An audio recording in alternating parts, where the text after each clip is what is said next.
দোকানের মতো আলুর চিপস তো সবাই বানিয়েছেন, কখনো তেল ছাড়া আলুর চিপস বানিয়েছেন কি? তো চলুন বানিয়ে ফেলি তেল ছাড়া আলুর চিপস। প্রথমে আলুর চিপসের জন্য একটা চটপটে মশলা বানিয়ে নেব।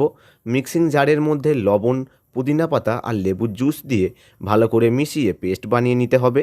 এবার বেকিং ট্রের ওপরে এই লবণের পেস্ট ভালো করে বিছিয়ে 10 মিনিটের মতো বেকিং করে নিতে হবে। বেকিংয়ের মাঝে একবার নেড়ে চেড়ে আবারও বেকিং করে নেব।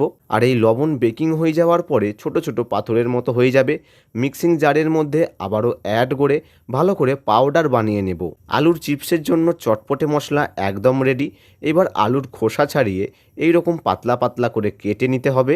এখন জল গরম করে নিয়েছি, আলুর স্লাইসগুলো 30 সেকেন্ডের মতো রেখে তুলে নেব।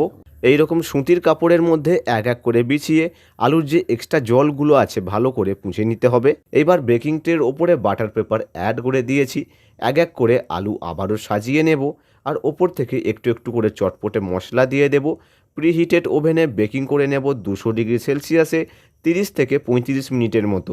আর এইভাবেই তৈরি হয়ে গেল তেল ছাড়াই আলুর চিপস। এই আলু চিপসকে তোমরা বেক আলুর চিপসও বলতে পারো অথবা অয়েল ফ্রি আলু চিপসও বলতে পারো। আর তোমরা এখন দেখতেই পাচ্ছ কতটা কুরকুরে হয়েছে এই আলুর চিপস।